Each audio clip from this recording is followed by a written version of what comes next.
આજનો ઓડિયો પરમપિતા પરમાત્માને શરણે સમર્પિત કરું છું. આપ સૌની શુભેચ્છા અમારા પર બની રહે તેવી અભ્યર્થના સહ. જય શ્રીમદ નારાયણ. શ્રીમદ ભગવદ્ ગીતા પરમેશ્વરનું જ્ઞાન નામનો 7મો અધ્યાય, શ્લોક 15. જે મનુષ્ય તદ્દન મૂર્ખ છે, જેઓ મનુષ્યોમાં અધમ છે, જેમનું જ્ઞાન માયા વડે હણાઈ ગયું છે, અને જેઓ અસુરોની નાસ્તિક પ્રકૃતિ ધરાવનારા છે, એવા દુષ્ટો મારું શરણ ગ્રહણ કરતા નથી. ભગવદ્ ગીતામાં કહ્યું છે કે મનુષ્ય કેવળ પૂર્ણ પુરુષોત્તમ પરમેશ્વર કૃષ્ણના ચરણારવિંદમાં શરણ લેવા માત્રથી ભૌતિક પ્રકૃતિના કઠોર નિયમોને ઓળંગી શકે છે. આ મુદ્દે સવાલ એ થાય છે કે તો પછી વિદ્વાન દાર્શનિકો, વૈજ્ઞાનિકો, વેપારીઓ, શાસકો તથા જનસાધારણ નેતાઓ સર્વશક્તિ સંપન્ન પરમેશ્વર શ્રી કૃષ્ણના ચરણ કમળમાં શરણ કેમ લેતા નથી? મનુષ્ય સમાજના મોટા અગ્રણીઓ વિભિન્ન પદ્ધતિઓથી વિવિધ યોજનાઓ ઘડીને અત્યંત ધૈર્યપૂર્વક અનેક વર્ષો તથા જન્માંતરો સુધી પ્રકૃતિના કાયદામાંથી મુક્તિ મેળવવા પ્રયત્ન કરે છે. પરંતુ જો એ જ મુક્તિ પૂર્ણ પુરુષોત્તમ પરમેશ્વરના ચરણ કમળોમાં શરણ લેવા માત્રથી મળી જતી હોય તો શા માટે આ બુદ્ધિશાળી તથા સખત પરિશ્રમ કરનારા અગ્રણીઓ આ સરળ પદ્ધતિ અપનાવતા નથી? ગીતા આ પ્રશ્નનો ઉત્તર બહુ નિખાલસપૂર્વક આપે છે. સમાજના સાચા અગ્રણીઓ અર્થાત બ્રહ્માજી, શિવજી, કપિલ, કુમારો, મનુ, વ્યાસ, દેવલ, અસ્તિ, જનક, પ્રહલાદ, બલિ અને તે પછીના મધ્યાચાર્ય, રામાનુચાર્ય, શ્રી ચૈતન્ય અને બીજા અનેક કે જેઓ શ્રદ્ધાળુ દાર્શનિકો, રાજનીતિજ્ઞો, કેળવણીકારો, વૈજ્ઞાનિકો વગેરે છે, તેઓ સર્વશક્તિમાન પરમ પુરુષના ચરણ કમળમાં શરણાગત થાય છે.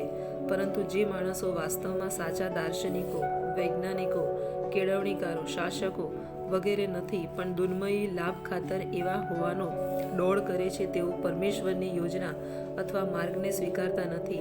તેમને ઈશ્વર વિશેનો કોઈ ખ્યાલ કે જ્ઞાન હોતું નથી.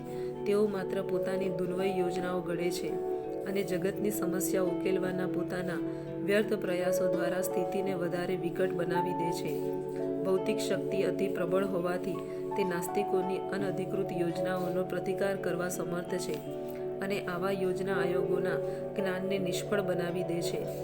નાસ્તિક યોજના ઘડનારને અહીં દુષ્કૃનિક કહ્યા છે, જેનો અર્થ દુષ્ટજનો થાય છે. કૃતિ એટલે એવો મનુષ્ય કે જેણે સારા કર્મો કર્યા છે. નાસ્તિક યોજનાકાર કેટલીક વખત અત્યંત બુદ્ધિશાળી હોય છે અને યોગ્યતા પણ ધરાવતો હોય છે, કારણ કે કોઈ પણ વિરાટ યોજના માટે તે સારી હોય કે નરસી, પરંતુ કાર્યાન્વિત કરવા માટે બુદ્ધિની જરૂર રહે છે. પરંતુ નાસ્તિકની બુદ્ધિનો ઉપયોગ તો પરમેશ્વરની યોજનાનો વિરોધ કરવામાં થાય છે. એટલા માટે જ નાસ્તિક યોજનાકાર દુષ્કૃતિ કહેવાય છે, અર્થાત તેની બુદ્ધિ તથા પ્રયાસ ગેરમાર્ગે દોરવાયેલા હોય છે. ભૌતિક શક્તિ પરમેશ્વરના પૂર્ણ નિર્દેશનમાં કાર્ય કરે છે. તેનું કોઈ સ્વતંત્ર અસ્તિત્વ હોતું નથી. જેવી રીતે પડછાયો વસ્તુની ગતિને અનુસરે છે, તેવી રીતે આ શક્તિ કાર્ય કરે છે.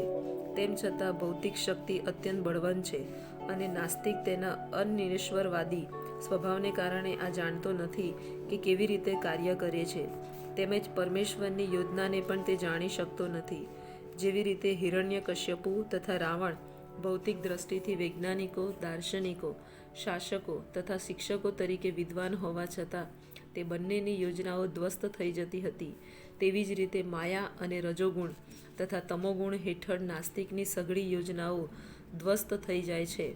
આ દુષ્કૃનિક અર્થાત દુષ્ટો 4 પ્રકારના હોય છે, જેનું વર્ણન આ રીતે છે: 1. મૂઢ, 2. નરાધમ, 3. માયા અને 4. કટ્ટર નાસ્તિકો. આ 4 પ્રકારના દુષ્ટ કૃતિજનો ભગવાનના ચરણ કમળોમાં શરણાગત થતા નથી, ભલે પછી સર્વ શાસ્ત્રો આમ કરવાના આદેશ કરતા હોય. જય શ્રીમદ નારાયણ.